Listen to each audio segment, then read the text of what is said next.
let me ask you something. Are your contracts actually legally legit, like rock solid, airtight, ready for anything legit? Because if you've ever had that uh-oh moment before hitting send on a contract, or worse, after something goes sideways, you're not alone, and I have your back. I'm Paige, your go-to small business attorney and founder of The Legal Page, where we make contracts make sense and actually protect you. Now listen up. Our biggest sale of the year on contract templates is just around the corner.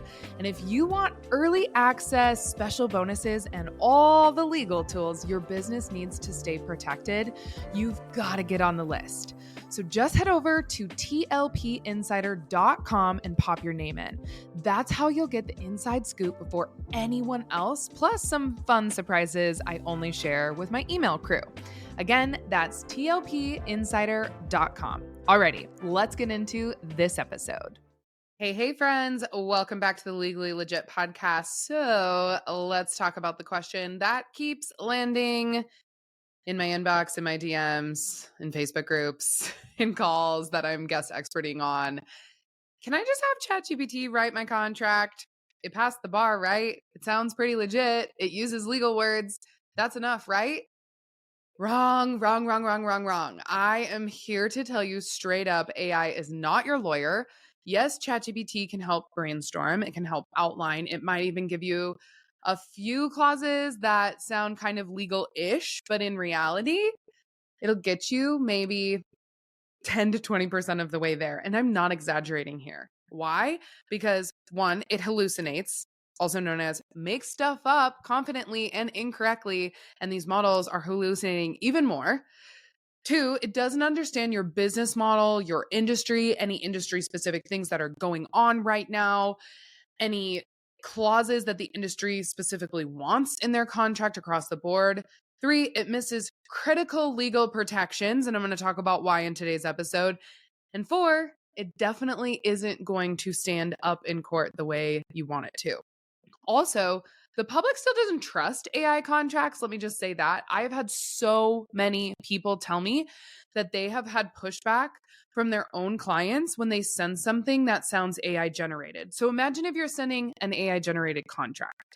Now, just the other day, I was on a Zoom call with my entire team here at the Legal Page, and our social media manager said, we were actually talking about content ideas, and then she casually dropped, well, me and my friends all just use ChatGPT for our contracts and group chats. And I swear to you, myself and every other lawyer on that call, like visibly recoiled. We were like, no. I'm kind of fed up with it. I feel like everybody's asking me about it. Why can't we use AI to write our contracts? So in today's episode, my legal team and I are doing something fun and brutal. We asked ChatGPT to write a contract for a creative service provider, and then we tore it to shreds from our expertise and perspective, clause by clause. This is your behind the scenes look at why AI generated contracts are not legally safe, what's missing, and how we as real attorneys would fix it. Shall we? Hey there, I'm Paige Griffith, your host, an attorney for small business owners, and the founder of The Legal Page. I help online businesses and creatives get legally legit in no time. In this podcast, I break down and simplify legal talk while providing practical business guidance every step of the way. With over a decade of experience in both entrepreneurship and the law, think of me as your go-to legal resource, here to tackle all those what-if scenarios so that you can focus on what you do best, growing your business. As a gentle reminder and disclaimer, I am an attorney, but I am not your attorney, so be sure to seek legal counsel for personalized advice. Welcome to the Legally Legit podcast.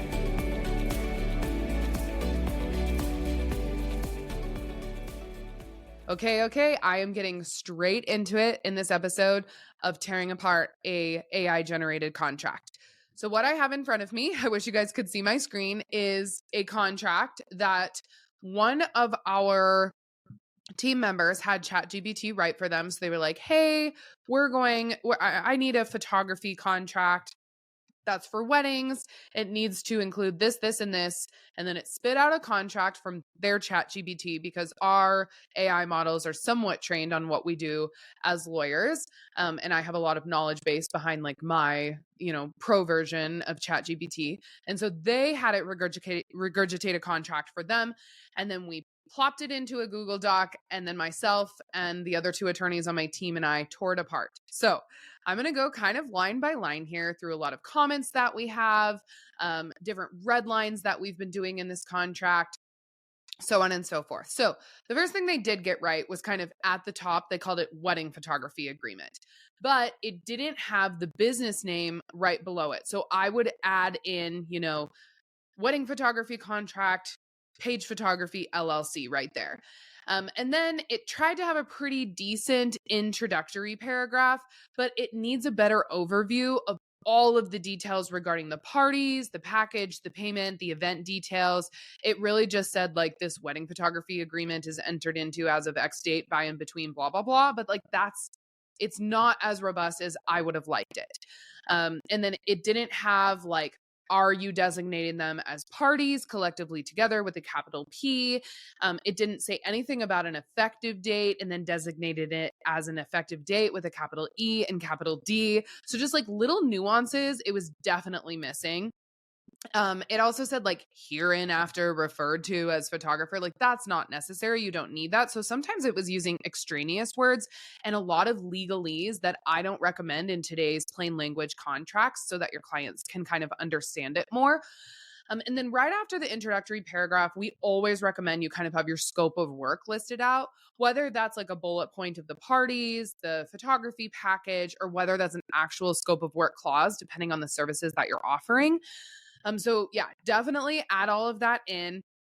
All right. And then we were kind of getting into what those first couple of clauses were looking like. So they had scope of work first, and then they had kind of their fee clause next. I suggest the opposite. I do suggest that you put the scope of work kind of listed out as a line item in between your introductory paragraph and then your number one clause, which should be a fee and retainer clause. AI had it listed out as a retainer and payment clause. That's fine, wording wise, not that big of a deal. It did a decent job of saying like, you have to have a non-refundable retainer paid to secure the date and the services provided. It's due upon kind of execution of this agreement, but it didn't explain the purpose of the retainer. And then that retainer is for the purposes of booking out the day on, X service provider's calendar, whereby no other clients can book. This section also like originally appeared lower in the contract, and I think it needs to be top, front and center, number one clause. Clients care about the fees that they're paying you and what that retainer is, and is it non-refundable, and what is it for? And then you need to, it just had like, failure to make payment will constitute breach. And it may result in the, photographer terminating this agreement. It added in liquidated damages, so I'm glad it did that. But it forgot these key things in the fee and retainer clause. Whether installment payments are possible, no downgrades language was not included whatsoever. It didn't have any late fee language in that fee clause. So you would have to like adequately prompt AI, and you need to make sure that the late fee language is according to what is available and legal in your state. And then it needs language kind of explaining that your current pricing is the pricing in effect at the time that they're signing the contract, and pricing is adjusted periodically, and that if they decide to upgrade the package later on, it'll be in the prices in effect at that time. All of that is included in a fee and retainer clause. So ultimately this was like 4 sentences long, like what ChatGPT regurgitated for a retainer and payment clause. I suggest you call it a fees and retainer clause, and it was just way too small. It also had like payments shall be made via accepted methods and must clear before the commencement of services. No images or anything is going to be released, edited, or delivered until payment is received. Love all of that. So it did a decent job there, but it missed, a good 2-3 paragraphs that we have in our fee and retainer clause. And then they had a scope of work clause that I felt like was actually a coverage clause, and it needs to explain like when you're providing services, the start time, the end time, that it will include all of the coverage outlined in the selected photography package. Uh, and yeah, I would just, it needs a little bit more on this coverage clause here. And I would have put that second in the contract and not first. All right. Then we get into um, some language in the coverage clause that actually needed to be its own artistic style clause, which would appear later in the contract. And I was it was interesting that this was kind of buried in a scope of work clause. So again, another mistake from an AI generated platform. It's going to like kind of put language in there, but it's not as clear and conspicuous as a lawyer would like it to be in an artistic style clause. So, complete creative control and discretion over like execution and post processing of the images. It was only a couple sentences long. Our artistic style clause is a full paragraph that probably has 5 different reasonings behind artistic style. What happens if the client is unsatisfied with the artistic style thereafter? Is there any, like refund or termination procedures that can be in place? So all of that needs to be in an artistic style clause, and they put it in the scope of work clause, which is really just a coverage clause that needs to go over coverage under the contract. And then there needs to be a separate artistic style clause. Okay. Now, then ChatGPT had a cancellation and postponement clause. Rescheduling should honestly be its own clause and have its own requirements and notifications. And then cancellation by client should have its own clause too. So we have a cancellation by client clause and a cancellation or a rescheduling by client clause, which is if the clients are voluntarily canceling or rescheduling on their own, here is my business policies and procedures surrounding that. So then I found something really interesting in here. It talks about like the retainer being non-refundable under certain circumstances, including but not limited to cancellation by the client. And then the number was inconsistent with when the final payment was due. So you want consistency with notification of cancellation. This contract said at least 60 days in advance of the wedding, but the number was inconsistent with when the final payment was due in the fee and retainer clause above, and that needs to be consistent. So a thing that an AI didn't catch. Just be very, very, very careful there. So yeah, I didn't like that. I also think it's just like really, really important to have a robust and detailed rescheduling by client clause, because it lays out what happens to the retainer and other payments if clients reschedule. And is there any transferability of the non-refundable retainer? That was nowhere to be found in this ChatGPT contract. And I was like, oh, clients are going to walk all over people if they didn't have really specific, clear, explicit rescheduling by clients language there. And that it mirrored both the fee and retainer clause and also was coinciding well with the cancellation by clients clause. Then there are 1, 2, 3, 4, 5 clauses that were not in this contract whatsoever. An exclusive photographer and videographer clause, an image processing, retouching, and edits clause, a poses and selection of delivered images clause, how delivery of images occur, an online galleries clause. They had like let me see here, 2 sentences on final delivery will be made within 6 to 8 weeks after the wedding. Delivery will be made via online gallery, accessible for X months from the date of delivery. It's the client's sole responsibility to download and back up all files within the access window. Like, so generic, did not relate to an archiving clause. You need an archiving clause. It didn't explain from a client's perspective what they can expect to get out of the gallery and how many images will be delivered. Will they be able to download those? Can they share them with other people? Like, that clause is probably 4 paragraphs long in our contracts for all photography contracts. And this one was 3 tiny little sentences. So not enough. Like I said, getting you about 10 to 20% of the way there. An exclusive photographer clause. Of course, this clause ensures that you're the sole professional photographer at the event, and that you won't have any like semi-professionals. It also kind of discusses how you endeavor to do work together with any videographer that may also be hired for the event, but that they can't post still photos, and it's the client's responsibility to inform the videographer of that. And retouching, edits clause, image processing, one of them that we have updated over the past year a couple of times due to raw imaging and sending raw images to clients, that like how you will send JPEGs, high resolution JPEGs, how you will edit the photos, any complimentary edits that you will include, cosmetic retouching and other retouching services and fees that are included. This clause is really robust, completely forgotten in this contract. Crazy to me. Poses and selection of delivered images. This type of clause in a photography contract specifies that no photo or pose is guaranteed and that you will have the final say on which images are delivered to the clients. Again, completely missed. So yeah, then we moved on. I'm still trying to like scroll down here a little bit. ChatGPT, so they did have an intellectual property clause in the contract. So I was like, hey, at least they did something right. But this ChatGPT language is not something that I would recommend.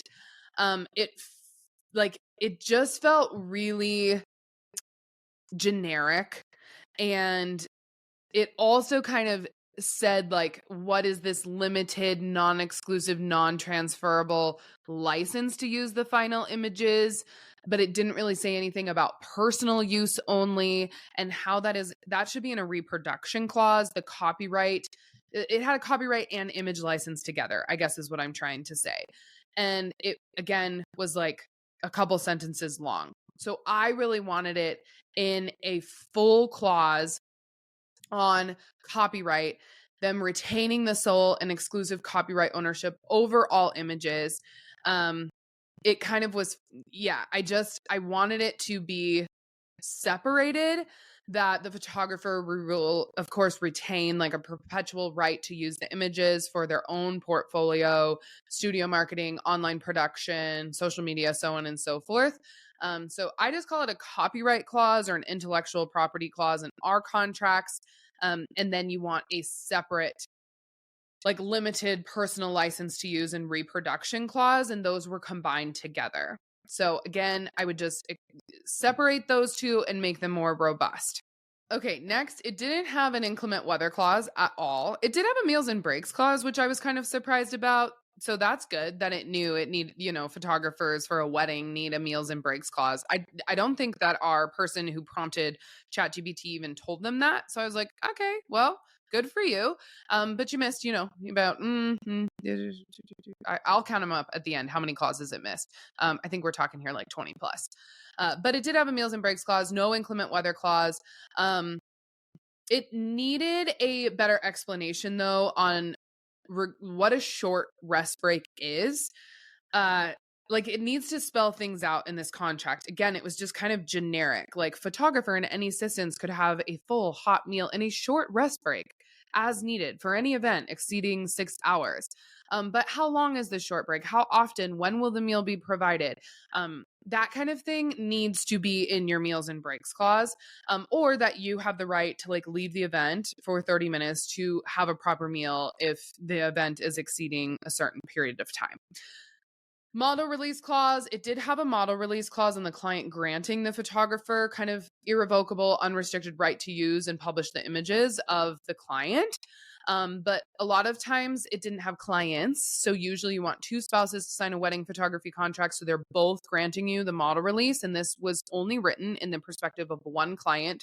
One of the biggest issues that I see in a wedding photography contract is only having one person sign, and ChatGPT did it wrong all throughout the contract. They didn't have an archiving clause, like I mentioned. There was, it was really interesting. It spit out a film photography disclaimer, if applicable. And I was like, oh, okay. AI is picking up that lots of photographers are starting to do hybrid digital and film. And so it did offer this. We have a film photography clause bundle, however, that is not 1, 2, 3 tiny little paragraphs long is what ChatGPT wrote out. We have about 5 clauses. that either need to be switched out in your wedding photography, digital photography contract.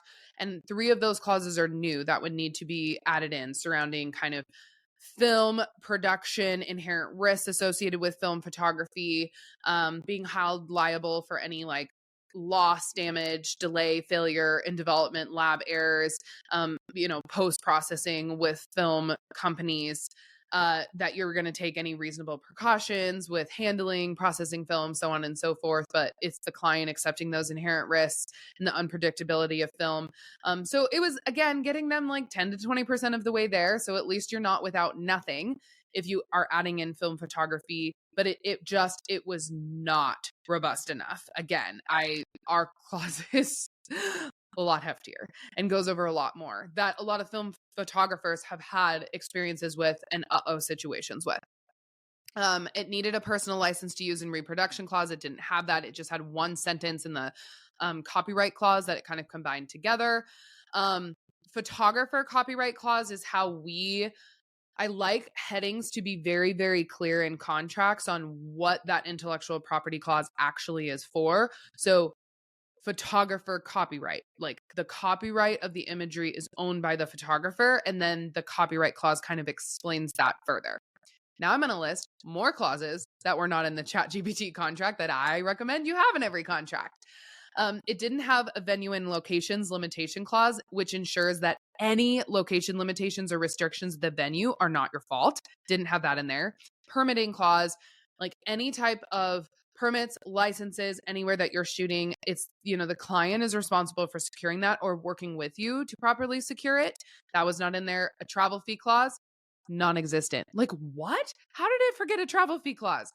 Huge, biggie. This clause details any additional fees for your travel related to, okay, if it's beyond X vicinity or, within 30 miles of this zip code, like I charge additional travel fees for my time, for the cost associated with using my vehicle here, vehicle depreciation, gas, timing. Of course, if you're above and beyond like at 60 miles or 100 miles, you're probably going to require additional lodging and accommodations and per diems. Like none of that was in this contract. Client's responsibility to secure insurance clause, nowhere to be found in this contract. This is really important. It clarifies that clients need to get their own day of insurance coverage for the event. And it doubles down on the fact that like your non-refundable retainer is there for a reason and they can get day of event insurance for those like unforeseeable, unpredictable situations where an insurance company is going to cover you for loss of non-refundable retainers for the multitude of vendors that you are hiring. It didn't have a communication clause, which I highly recommend that any service-based provider has. It encourages and sets that expectation for your clients for clear and ongoing communication between you and your clients, when they can expect a response, when you should expect a response, what happens in ghosting situations. That's in like wedding planning contracts. So on and so forth. No communication clause in this AI generated contract. It also didn't have day of confirmation of day of photography. So I was like, there was no scheduling clause whatsoever. It got a meals and breaks clause. I was like, thumbs up. And then it was like film photography, if applicable. And I was like, thumbs up. What about day of photography schedule and timeline? And what happens if they send you timelines and they send you lists? And none of that was in here in this contract. So definitely make sure that you have something like that confirms your photography schedule, timeline of an event for the day. We just had something in a Facebook group where someone was saying like, I feel like massively out of luck here. Like I sent the timeline. They told me they wanted additional hours of coverage. It was really important to them. So we added that in. Then we updated the timeline. This was all pursuant to our contract as well. So we were like doubling down on our workflows and processes prior to the event. And then the client came back to them in this Facebook group and was saying, I'm not paying you for those extra 2 hours of coverage. I just assumed that you were going to allow us to do that because you updated the timeline. And then that person not only had an additional hours of coverage within their coverage clause, but they also had this within the day of photography schedule clause as well. So they had receipts from their email documentation and proof of this communication string with their clients, but they also had it in their contract. So the contract saved them ultimately, as did, all of their email communication with the clients. But Another thing is this contract from ChatGPT had a safe working cooperation and responsibilities clause. Um, I feel like ChatGPT kind of included this clause like be, by mentioning the word, it mentioned the word harassment, but it really didn't have its own harassment clause. Harassment is different than kind of a safe working environment with like a respectful working environment for the photographer. If there's unsafe conditions, um, anything XYZ, you have to kind of explain what safe working environment is. This also related to like quarantined areas back in COVID days. What will happen if you have to relinquish or terminate services at any time due to an unsafe working environment? And then harassment is kind of different, and it just had one word of harassment in the safe working environment clause, and I just don't think it was strong enough, and it wouldn't have really held up at all. Like, what is harassment, and what happens if your assistants get harassed, and like, are you able to terminate? Is this a 1-strike rule? Is this a 2-strike rule? Like, what is your business policy surrounding harassment? Is it only day of at the event? Is it throughout the duration of the contract? Because we've had lots of harassing things happen like at an engagement session, and then you can't terminate like because it's not in your contract. So I was just like, oh, these two are biggie clauses, and it was not, again, not good enough. It didn't have an indemnification clause. My lawyer here on this side comments goes, oh my goodness, there's no indemnification clause. This is so important to have. Like, it protects you from third-party legal liability and claims, and it was nowhere in this contract. One of my attorneys was just dumbfounded. So then limitation of liability clause, very, very important. One of our attorneys was like, this language doesn't really seem to belong properly in the limitation of liability clause. This language is about finding a substitute photographer, and it really needs to be in a cancellation of services by photographer clause that explains explicitly to the clients like what would happen if you have to voluntarily or involuntarily cancel due to injury to yourself, or something were to happen, like a backup photographer. Do you have a backup photographer? Will you find an adequate substitute? Will all of the editing still be controlled by you and your business? But it was in the limitation of liability clause here, and it was really only one sentence, and it had acts of God's, emergencies. It just like compiled all of them together. And it just, the limitation of liability clause was just bad as a whole. It had like unforeseen circumstances. It brought in acts of God, emergencies, transportation failures. It said like the photographer shall make every reasonable effort to secure a substitute photographer. It didn't say anything with like mutual consent of the clients. What happens if no replacement is available? And it did not have a limitation of liability clause that I would recommend. And then it combined like the force majeure clause. I'm looking down at the force majeure clause here. It was 2 sentences. 2 sentences. The force majeure clause lacked so much detail and depth. It's important. This clause is so important post-COVID. It needs to cover unforeseeable, unpredictable events that make it impossible to perform under the contract. It needs to have a more thorough list of what actually is a quote unquote force majeure event. It needs to discuss how and when the parties will give notice to each other regarding a force majeure event, being impacted by a force majeure event. And then it needs to explain how retainer and other payments made up to the force majeure event will be credited to the client's account and must be used within a certain period of time, usually 12, 18, 24 months of the date of notice of the force majeure event. Nowhere to be found. I swear it's like 2 sentences long here. The client agrees that in the case of a force majeure, all monies paid, excluding the retainer, shall be refunded. I was like, uh-oh, not what I would suggest in a contract, or rescheduled based on the availability and mutual agreement. That is so broad and open to massive interpretation from all parties. It's always going to be interpreted, if it is a confusing clause, it's going to be interpreted in the favor of the client. So this one, I was like, your force majeure clause does nothing for you under this contract. Okay, continuing on. No cancellation of services by photographer clause. It didn't have a sales tax clause, which like clarifies any applicable sales tax will be applied to the package price, and you'll see that on the invoicing.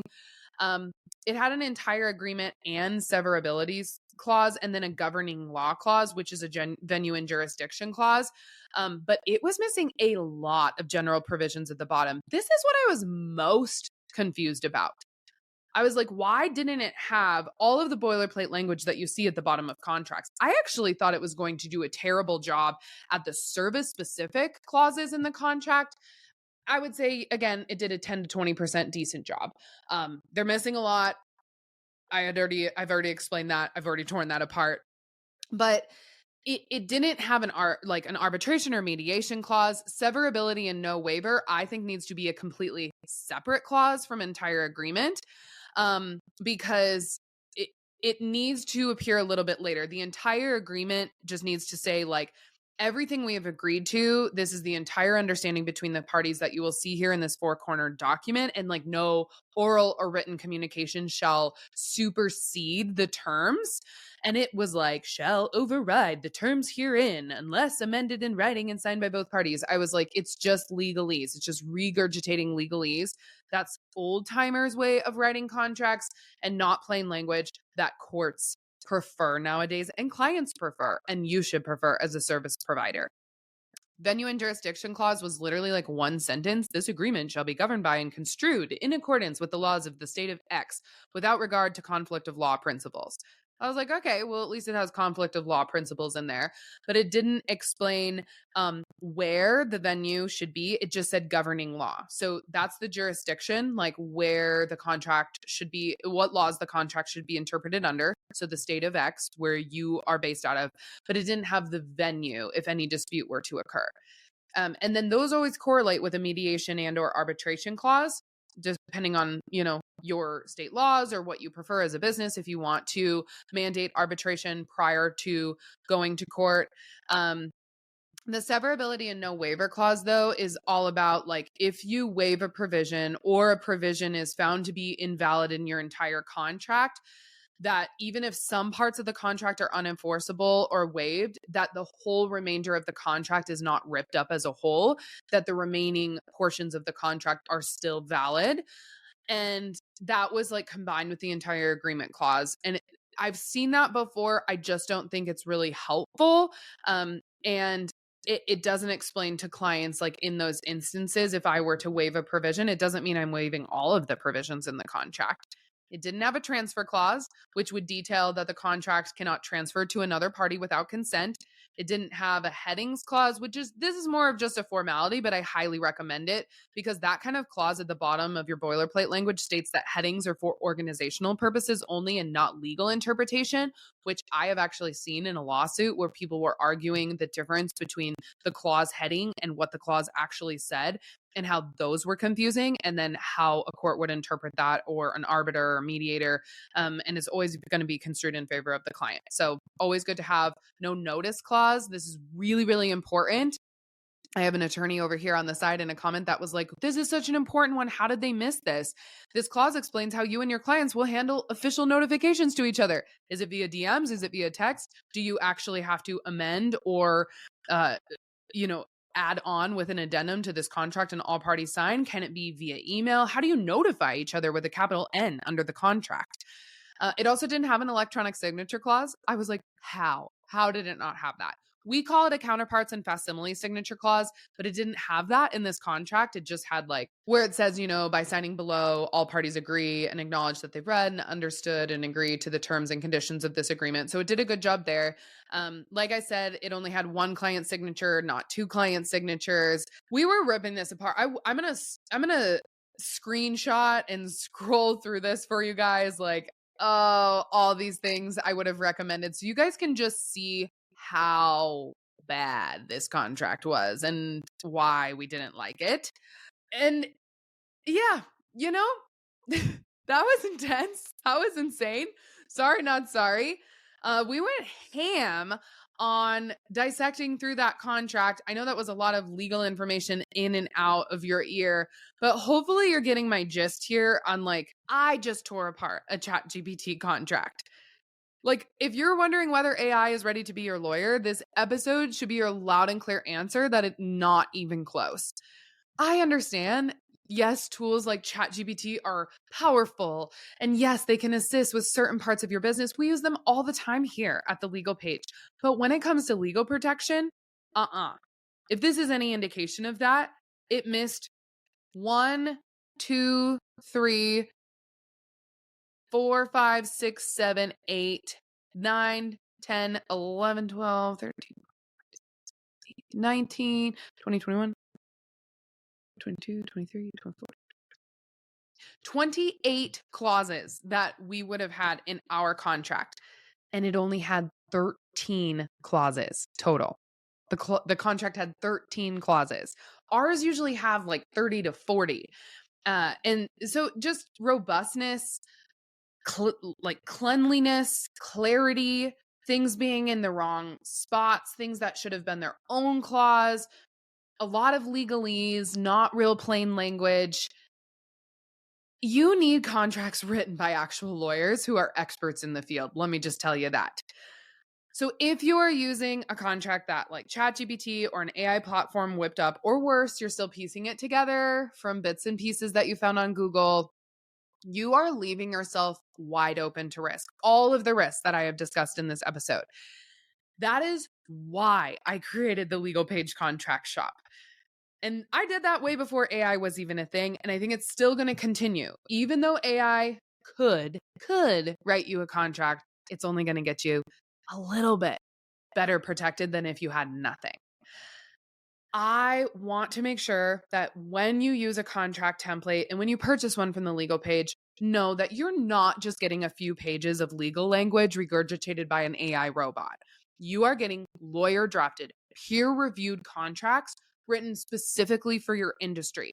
As you can tell, it's me and my lawyers on my team. We are deep in the trenches. We are talking to educators in this space, peer reviewed. People are giving us their feedback and we're adding that into the contracts. It's lawyer drafted. We are physically sitting down and drafting these. And I promise you, I'm not using AI to help me draft these. I am using my brain and my expertise and my years of knowledge. Also, they're fully customizable. I have comments on the side of our contracts from all of us here at TLP, myself, other lawyers. We're saying this is exactly how you would use this clause. And ChatGPT didn't give you if-then statements. We do in our contracts. Okay, option 1, do this. Option 2, do this. Hey, this little clause here or this single sentence in this specific section, if you do this, I would suggest that you change this language and this sentence to say this. We go that extra mile of detail in our contracts. Clear, plain English language. I cannot say that again. Legalese helps no one. It also creates a defense on your client's side or an argument for them to say, I didn't understand that portion of the contract. Plain language is your best friend. It protects you, but it also feels really good to your clients for understandability purposes.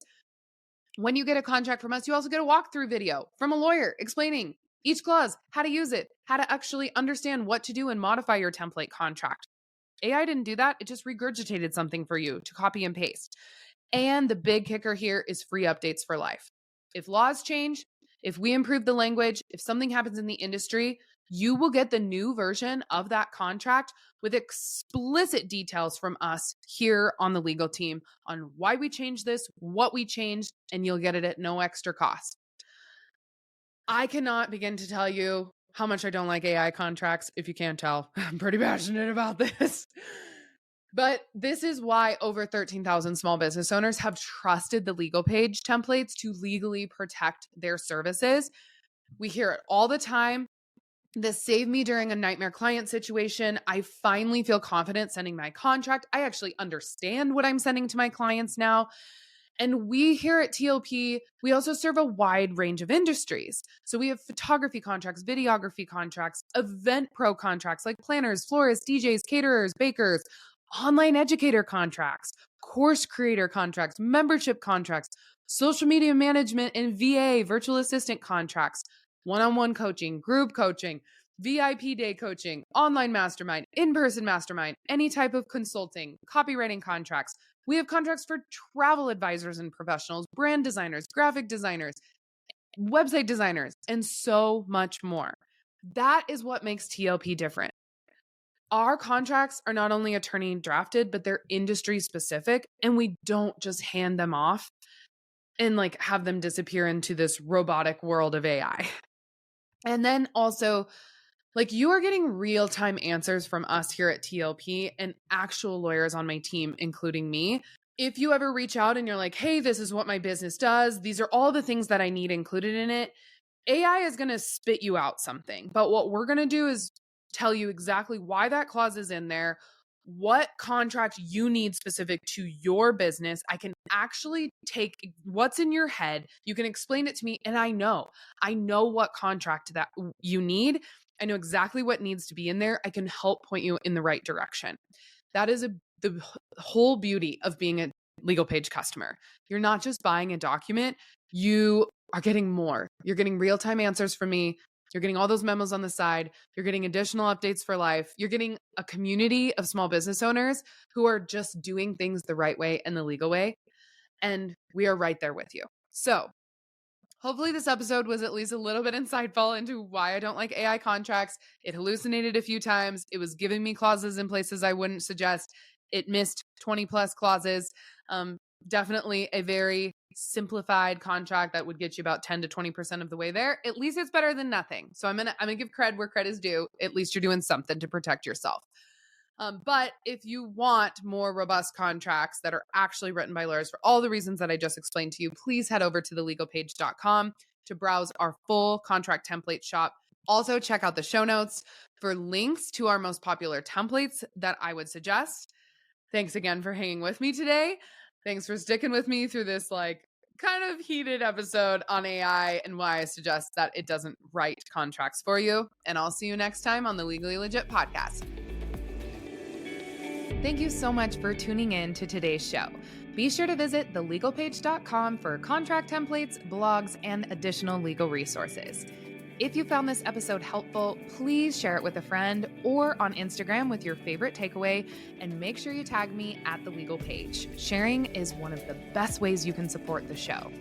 And if you've been tuning in for a while and you are finding value in these episodes, it would mean the world to me if you popped over to Apple Podcasts or Spotify and left a rating and review. Hearing your feedback absolutely inspires me to continue creating podcast content. Lastly, you can join my free Facebook group at tlpfacebook.com, and this is where you'll get access to me, my legal team, and thousands of other entrepreneurs for unlimited business and legal Q&A. Until next time, my friend.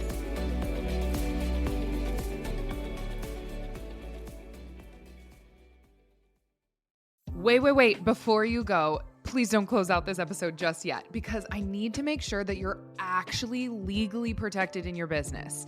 Listen, if you're booking clients, delivering services, selling offers without a solid contract in place, you're basically building your business on sand. One bad client, one miscommunication, wait, I thought that was included, and like poof, it can all get real messy really fast. That's where I come in at The Legal Page, where myself and other lawyers make legally legit contracts for small business owners just like you. Yes, that's right. It's written by actual lawyers who are experts in the field and not some AI bot, because let's be real, those will not hold up in court. I've reviewed them and they are awful. So here's the deal. We've got our biggest sale of the year coming up in just a few weeks. I'm talking a huge percentage of all contract templates and a la carte clauses and short forms and legal guides. And I'll give you some exclusive bonuses that I only give to my insider list. So if you want early access and a little legal love from me, go sign up now at tlpinsider.com. It's free, it's fast, and you'll be the first in line when things kick off with the sale. So don't wait till you're in a mess to get your contracts in order. Be proactive. Go to tlpinsider.com, pop your name on the list, and I will see you in a couple weeks. Okay, now you can close out the episode.